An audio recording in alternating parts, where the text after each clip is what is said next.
ওরে বাবারে, আকাশটা বুঝি ভেঙে পড়বে আমার মাথার উপর। এই আমগুলোই এখন আমাদের ভাগ্য বদলে দেবে রে। আহারে, ঝড়ে তোমাদের ঘর ভেঙেছে, সে তো খুব খারাপ কথা। তাহলে তোমরা এখন কোথায় থাকবে? বাবা, তোমার এই ঋণ আমি কি করে শোধ করব বলো তো? তোদের আম গাছটায় এত আম ধরে কেন? আমাদের গাছে তো এত আম হয় না। এ কেমন অরাজকতা সৃষ্টি করলে তুমি! এত ঝড় বৃষ্টি দিলে যে আমার কুঁড়ে ঘরটা আর টেকানো যাবে না। ঝিরঝিরে জল এসে আমার কাঁথাটা কেমন ভিজে গেল। এর আগে এত ঝড় বৃষ্টি আমি কোনোদিন দেখিনি ঠাকুমা। তবে আজ কেন এমন ঝড় বৃষ্টি হচ্ছে? আমিও দেখিনি রে দিদি ভাই। তোর ঠাকুরদা বেঁচে থাকতে এই ঘরটা বানিয়েছিল, তখন বেশ মজবুত ছিল। আমাদের সাথে সাথে এখন ঘরটাও বুড়ো হয়ে গেছে। তুই ভয় পাস না যেন।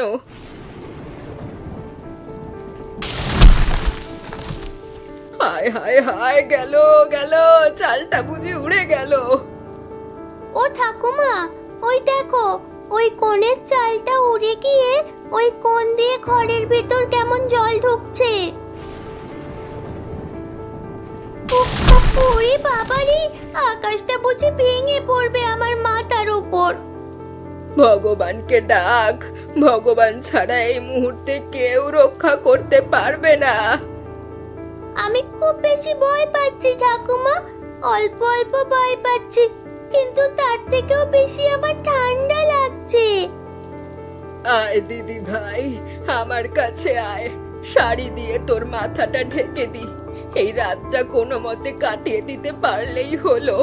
ঠাকুর, তুমি আমাদের রক্ষা করো ঠাকুর। কিন্তু ঠাকুমা, আমাদের ঘরের চালগুলো তো সব উড়ে গেল, তাহলে এখন আমরা কোথায় থাকবো? ঘর না থাকলে কি হবে? মাথার উপর তো আকাশ আছে, পায়ের নিচে মাটি আছে। সকাল হলে ঠিক একটা না একটা ব্যবস্থা হবে। তাছাড়া আমাদের বড় আম গাছটা তো দাঁড়িয়ে আছে, ঝড়ে ভাঙেনি। ওই গাছটাই এখন আমাদের শেষ ভরসা। আম গাছ? ওই আম গাছটা কি করে আমাদের শেষ ভরসা হবে ঠাকুমা? ও তুই বুঝবি না, এত কথা না বলে চুপটি করে ভগবানকে ডাক দেখি। ঠিক আছে।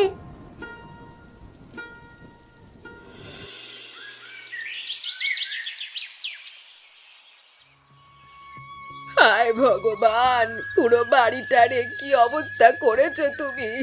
ঘরের দেওয়ালগুলো যে সব ভেঙে গিয়েছে। এখন আমরা থাকবো কোথায়? ঠাকুমা, দেখো দেখো, ওই দেখো, উঠোনে কত আম। ঝড়ের কারণে আমাদের গাছের আমগুলো সব ঝরে পড়েছে। আরে তাই তো। হায় ভগবান, এ বুঝি তোমারই লীলা। ঘর নিলে, থাকার জায়গা নিলে, কিন্তু উঠোন ভর্তি আম দিলে। ওরে টুনি, এই আমগুলোই এখন আমাদের ভাগ্য বদলে দেবে রে। আম আমাদের ভাগ্য বদলে দেবে? কি করে ঠাকুমা? ওরে বোকা মেয়ে, এই আমগুলো আমরা বাজারে বিক্রি করব।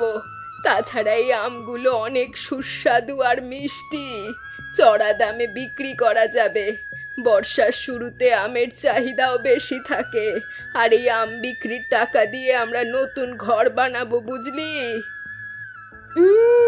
বুঝলাম, কিন্তু ঠাকুমা, আমরা দুজন মানুষ এতগুলো আম একসঙ্গে বাজারে নেব কি করে? ঝুড়িতে করে নিয়ে যাব, একবারে না পারলে 2-3 বারে যাব। হ্যাঁ রে দিদি ভাই, তুই আমাকে সাহায্য করবি তো? অবশ্যই করব ঠাকুমা।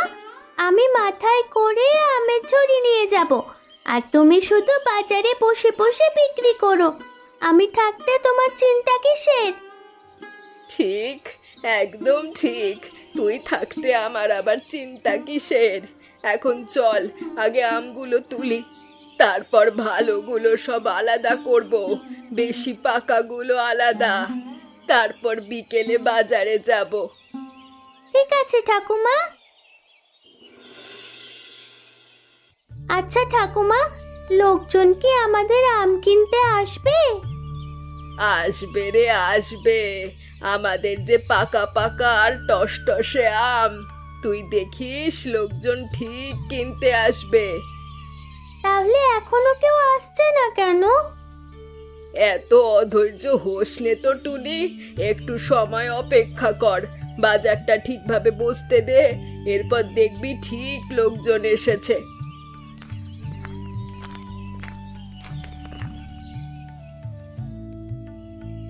ও বাবা, এত ভালো আর টসটসে আম! তা এগুলো কোন গাছের আম গো মাসিমা? আমাদের বাড়ির গাছের আম বাবা, গতকাল ঝড়ে সব ঝরে পড়েছে। ও, তোমাদের গাছের আম? তা মাসিমা, নিজেদের গাছের আম না খেয়ে এভাবে বিক্রি করতে এসেছে যে? তাছাড়া আর কি করব গো কাকু? কাল রাতে ঝড়ের কারণে আমাদের ঘরটা ভেঙে গেছে, তাই ঠাকুমা বলেছে আমরা এই আম বিক্রি করেই আমাদের নতুন ঘর বানাবো। আহারে, ঝড়ে তোমাদের ঘর ভেঙেছে, সে তো খুব খারাপ কথা। তাহলে তোমরা এখন কোথায় থাকবে? কোথাও না গো কাকু, তবে আজ রাতে বোধ হয় আম গাছের নিচে বসে থাকতে হবে। আর ঠাকুমা বলেছে টাকা জমলে ঘর বানাবে। কিন্তু কাকু, এত টাকা কি আম বিক্রি করে হবে? আমি একজন ঘরামি, তোমাদের ঘরটা দেখলে বুঝতে পারতাম কত টাকা লাগবে। ও তুমি ঘরামি? তা বাবা, তুমি কি আমাদের ঘরটা নতুন করে বানিয়ে দিতে পারবে?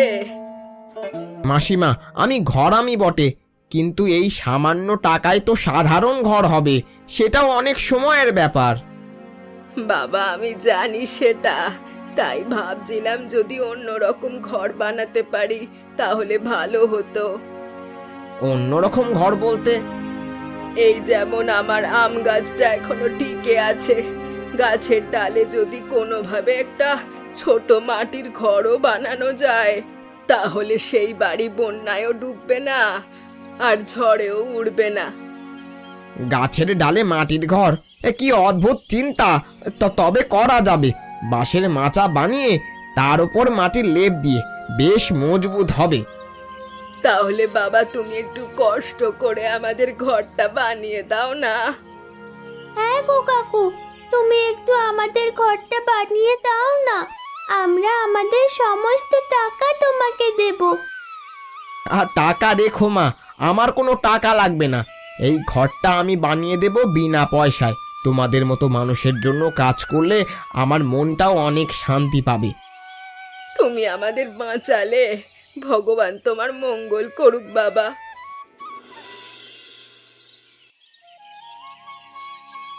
ও ঠাকুমা, দেখো দেখো, গাছের ওপর কি সুন্দর ঘর!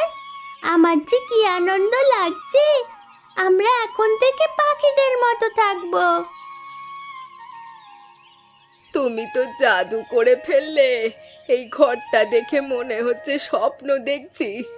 এত সুন্দর ঘর বানিয়ে দিলে, অথচ তুমি আমাদের থেকে একটা পয়সাও নিলে না। মাসিমা, পয়সার চেয়ে বড় হচ্ছে মানুষের আশীর্বাদ। আপনি আমাকে মন খুলে আশীর্বাদ করুন। আপনার আশীর্বাদই আমার সব থেকে বড় পাওনা।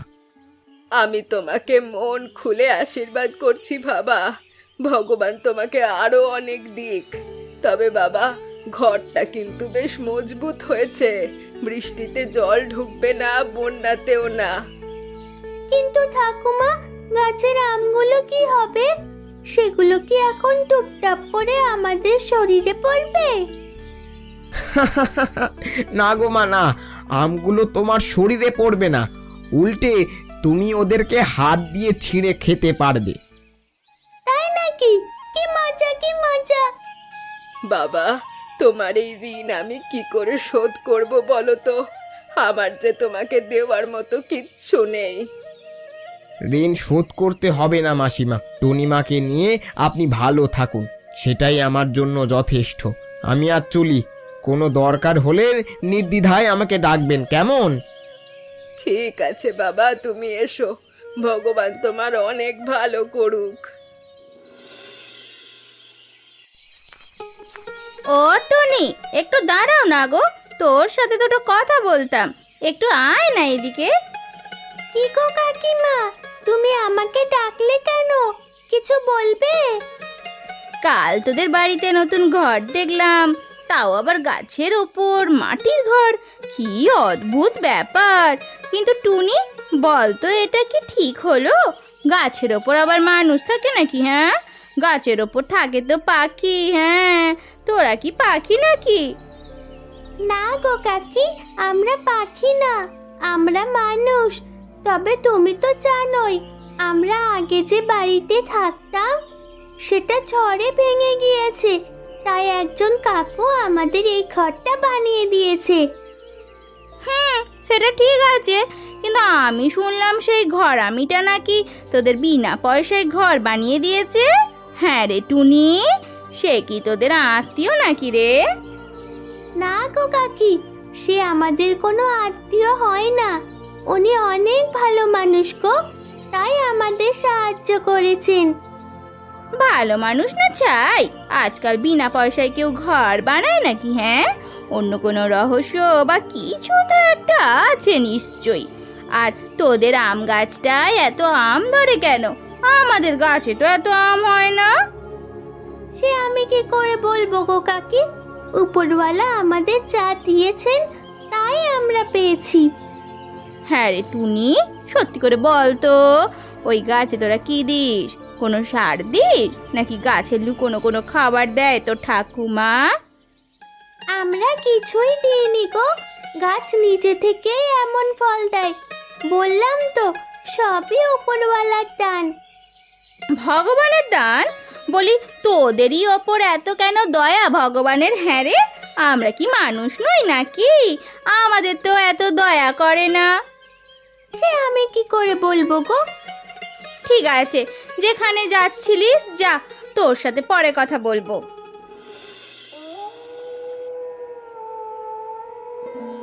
জানো ঠাকুমা, আজ কল্পনা কাকিনা রাস্তায় দাঁড়িয়ে দাঁড়িয়ে আমাকে কি সব কথা বললো, আমাদের ঘর নিয়ে, আম গাছ নিয়ে, কেমন বাজে বাজে ভাবে বললো। আমার খুব খারাপ লেগেছে। বুঝতে পারছি রে দিদি ভাই, আর কল্পনার কথা কি বলবো, ও তো এমনই, অন্যের ভালো দেখলেই যেন ওর বুকটা জ্বলে যায়। আমরা যখন কষ্টে ছিলাম তখন একবারও জিজ্ঞাসা করেনি কেমন আছি। এখন ঘর হয়েছে, একটু ভালো আছি, সেটাই ওর সহ্য হচ্ছে না। হিংসায় জ্বলে পুড়ে কাঠ হয়ে যাচ্ছে। আচ্ছা ঠাকুমা, ও যদি আমাদের কোনো ক্ষতি করে তখন কি হবে? ও সরাসরি আমাদের কিছু করতে পারবে না, জানিস তো দিদি ভাই, ওদের মতো মানুষের শুধু আমাদের পেছনে কথা বলবে, সুযোগ পেলে ক্ষতি করবে, কিন্তু ভগবানের কৃপায় আমাদের কোনো ক্ষতি হবে না।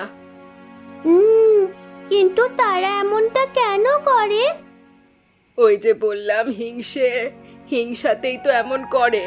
এই ধরনের মানুষকে চিনে রাখা ভালো, এদেরকে ভয় না পেয়ে চিনে রাখ, বুঝলি? আমি কাউকেই ভয় পাই না ঠাকুমা, তুমি আমার পাশে থাকলে আমার ক্ষতি কেউ করতে পারবে না। এই তো আমার লক্ষ্মী দিদি ভাই, এখন জলদি করে খাবারটা শেষ করে ফেল দেখি।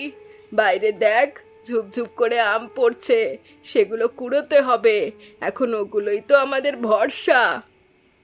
ঠাকুমা, কিছু কাঁচা আম পেড়ে আমাকে আচার বানিয়ে দেবে গো। তোর আবার আচার খেতে ইচ্ছে করলো?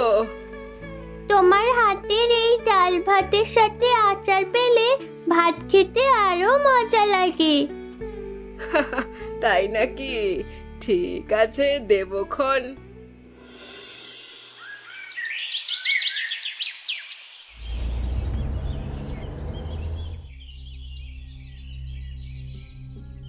এই যে দিদি, শুনেছি এ গ্রামে নাকি বেশ ভালো আম পাওয়া যায়।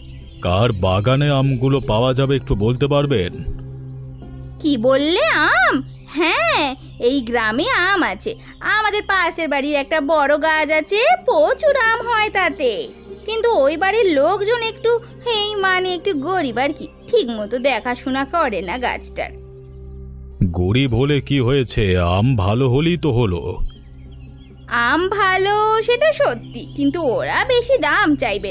তবে আপনি যদি আমার ওপর ভরসা রাখেন তবে আমি নিজেই ওদের গাছ থেকে আম সংগ্রহ করে আপনাকে কম দামে দিতে পারবো।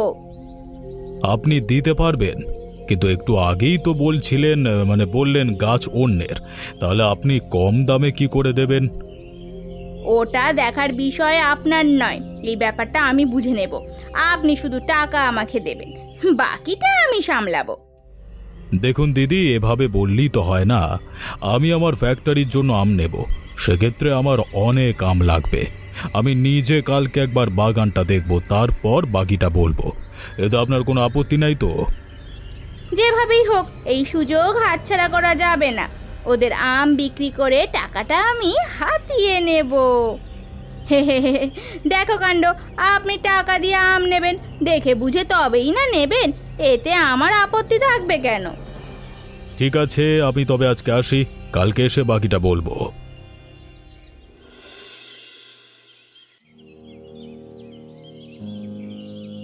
এ কি কল্পনা, তুই আমাদের আম গাছ থেকে আম কুড়োচ্ছিস কেন? বলি, কার অনুমতি নিয়ে তুই এখানে এসেছিস? অনুমতি? আমগুলো তো মাটিতে পড়ে আছে, আর মাটিতে পড়ে থাকা আম কুড়োতে কি কারো অনুমতি লাগে গো কাকিমা?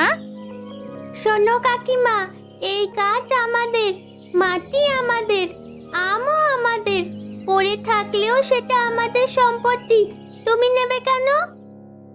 ওরে বাবা, এগুলো তোদের সম্পত্তি নাকি? এই বয়সে এত বড় বড় কথা বলছিস কেন রে? হ্যাঁ, আর তাছাড়া তোদের কি কোনো কাগজপত্র আছে এই জমির? এই গাছ গ্রামের সরকারি জমিতে, তাই এইগুলো কারো একার নয়। একদম মিথ্যে কথা বলবি না কল্পনা।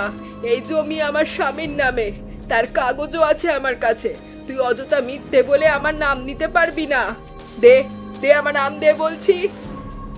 আমি কারো কাছ থেকে নিচ্ছি না গো কাকিমা, আমি নিচে পড়ে থাকা আম কুড়াচ্ছি। আর তোমরা যতই চেঁচাও, এই আম আমি তোমাদের ফেরত দেব না।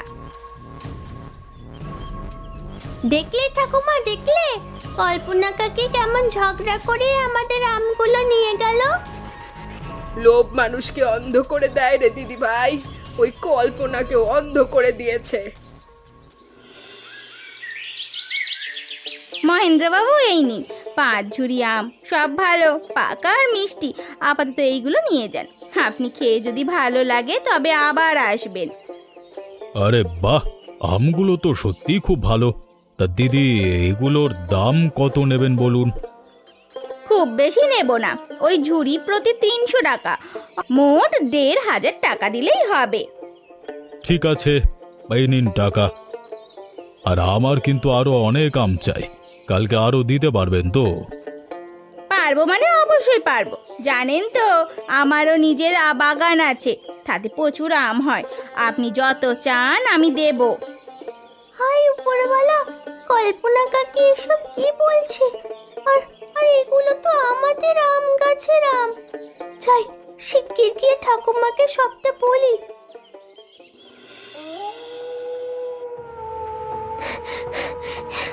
ঠাকুমা, ঠাকুমা জানো আজ কি হয়েছে? আজ আবার কি হলো রে দিদি ভাই? ওই বদমাইশ মেয়েটা তোকে আবারও কিছু বলেছে?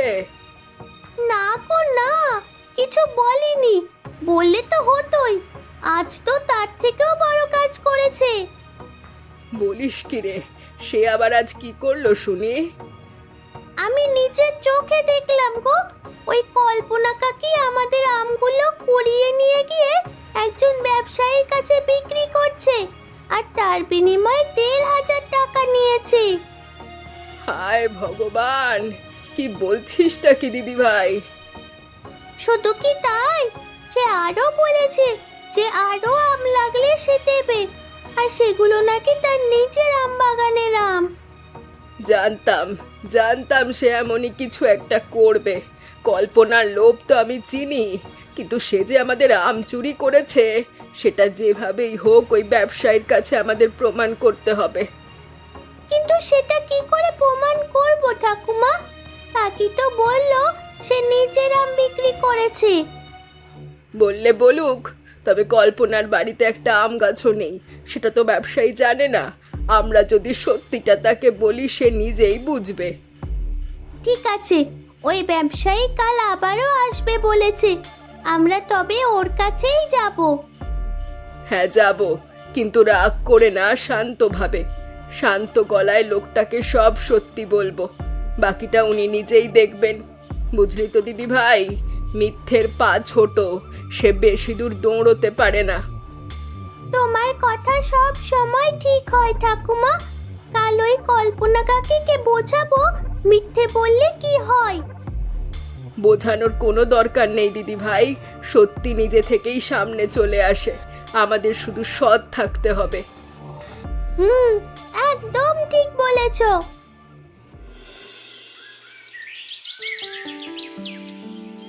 এই যে বাবা, তুমি কি আম ব্যবসায়ী মহেন্দ্র? আর শহর থেকে আম কিনতে গ্রামে এসেছো? হ্যাঁ মাসিমা, আমি মহেন্দ্র। কিন্তু আপনি কে? আপনাকে তো ঠিক চিনতে পারলাম না। আর আপনি আমাকে কি কিছু বলবেন? আমি পার্বতী। এই গ্রামে আমাদের একটি আম গাছ আছে। বলতে পারো পুরো গ্রামের মধ্যে সব থেকে বড় গাছ আমাদেরই, আর তাতে প্রচুর আম ধরে। ও আচ্ছা, তাই নাকি? তাহলে তো ভালোই হলো। আমার তো প্রতিদিন অনেক আমের প্রয়োজন হয়, তাহলে আপনার থেকেও আম নেওয়া যাবে। তুমি কি আমাদের গ্রামে আরো কারো থেকে আম নিয়েছো? হ্যাঁ হ্যাঁ, আগামী কালই তো একজন মহিলার থেকে আম নিলাম। আজও তার থেকে আম নেব বলে এসেছি। কি যেন নাম তার? ও হ্যাঁ, মনে পড়েছে, কল্পনা। কল্পনা দিদির থেকে আম নিয়েছি। কিছু মনে করো না বাবা, কাল তুমি যে আমগুলো কিনেছো কল্পনার কাছ থেকে, সেগুলো আমাদের গাছের আম আসলে। মানে কি বলছেন কি এসব? কিন্তু কল্পনা তো বলেছিল এগুলো তার নিজের বাগানের আম। না গো কাকু, এগুলো তার গাছের আম না। কল্পনা কাকির বাড়িতে তো একটাও আম গাছ নেই। আপনি চাইলে ওর বাড়িতে গিয়ে দেখতে পারেন। ও আমাদের আম গাছ থেকে আম কুড়িয়ে আপনার কাছে বিক্রি করছে। আমি নিজের চোখে দেখেছি। তুমি সত্যি বলছো? হ্যাঁ গো হ্যাঁ, আমি একদম সত্যি বলছি। তাহলে ওই মহিলা কি আমাকে ঠকালো? কিন্তু আমি তো বেশ ভালো দাম দিয়ে আমগুলো নিয়েছি তার থেকে। দিয়েছো ঠিকই, কিন্তু সেটা আমাদের আমের দাম, ওর নয়। আমরা গরিব মানুষ বাবা, এই আম বিক্রি করেই চলি। কেউ চুরি করে নিয়ে গিয়ে সেগুলো বিক্রি করলে আমরা কি খাবো বলো তো? মাসিমা, আমি আসলে বুঝতে পারিনি, আমারও ভুল হয়েছে।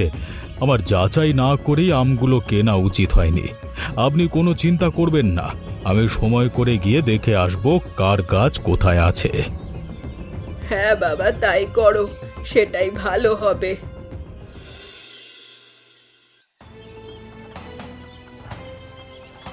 এ কি কল্পনা দিদি, আপনি না আমাকে বলেছিলেন আপনার অনেক বড় আমের বাগান আছে, কিন্তু আপনি তো দেখছি অন্যের বাড়িতে এসে আম কুড়োচ্ছেন। এ কি মহেন্দ্রবাবু, আপনি আপনি এখানে?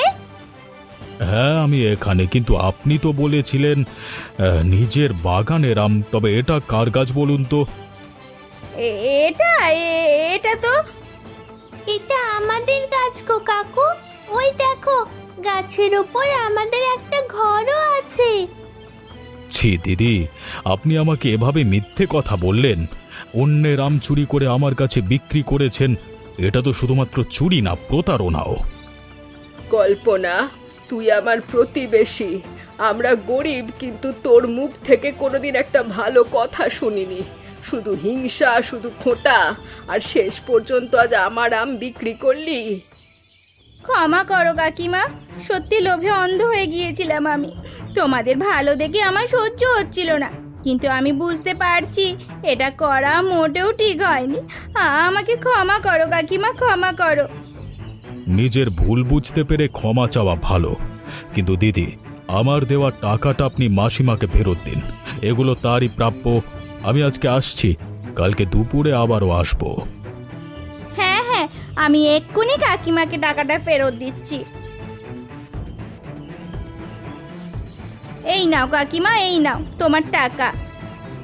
আশা করছি আর কখনো এমনটা করবি না কল্পনা। এবার অন্তত স্বভাবটা বদলা। আর লজ্জা দিও না কাকিমা, সত্যি আমি ভীষণ লজ্জিত। মাসিমা, এ আমের চাটনিটা কি দারুণ হয়েছে। টক মিষ্টি একদম ঠিক। আর এই ডাল, এটা তো কোনো ডাল নয়, যেন অমৃত।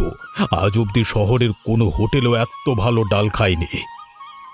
বাবা, গরিবের রান্নায় বেশি মশলা থাকে না, কিন্তু অনেক ভালোবাসা থাকে। মন দিয়ে রাঁধলে সাধারণ জিনিসও অসাধারণ হয়। সেটা আজকে আপনার রান্না খেয়ে বুঝতে পারলাম। মাসিমা, আমি একটা কথা বলি, আপনাদের আম আমি কিনবো ভালো দামে, সরাসরি আপনাদের কাছ থেকে। কোনো দালাল থাকবে না মাঝখানে। সত্যি? তুমি সত্যি বলছো কাকু? তাহলে তো আমরা আরো ভালো থাকতে পারবো, আমাদের আর কোনো কষ্ট থাকবে না। সত্যি গো মামুনি, সত্যি। আমি আরও একটা কাজ করতে চাই। এ গাছের ঘরটা অনেক সুন্দর কিন্তু ছোট, তাই আমি নিচে আপনাদের জন্য একটা পাকা ঘর বানিয়ে দিতে চাই। গাছের ঘরটাও থাকবে, পাকা ঘরটাও থাকবে। কিন্তু বাবা, আমাদের তো এত টাকা নেই, আমরা কি করে এত বড় ঘর বানাবো? আপনাকে কোনো টাকা দিতে হবে না মাসিমা। আমি একজন বড় ব্যবসায়ী হলেও আপনাদের এখানে এসে বুঝলাম, ব্যবসা শুধুমাত্র টাকায় হয় না, মানুষের সাথেও হয়। আপনাদের সঙ্গে এই সম্পর্কটা অনেক দিন ধরে রাখতে চাই। আমি একদিন তোমাকে বলেছিলাম এই আম গাছটাই আমাদের ভাগ্য বদলে দেবে। দেখেছো ঠাকুমা, আজ কিন্তু সেটাই হচ্ছে। বলেছিলি রে দিদি ভাই, সেদিন ঝড়ের রাতে বলেছিলি আম গাছটা ছাতা হয়ে দাঁড়িয়ে আছে মাথায়। আজ বুঝলাম সত্যি ছাতা হয়ে দাঁড়িয়েছে আমাদের জীবন বদলে দিতে।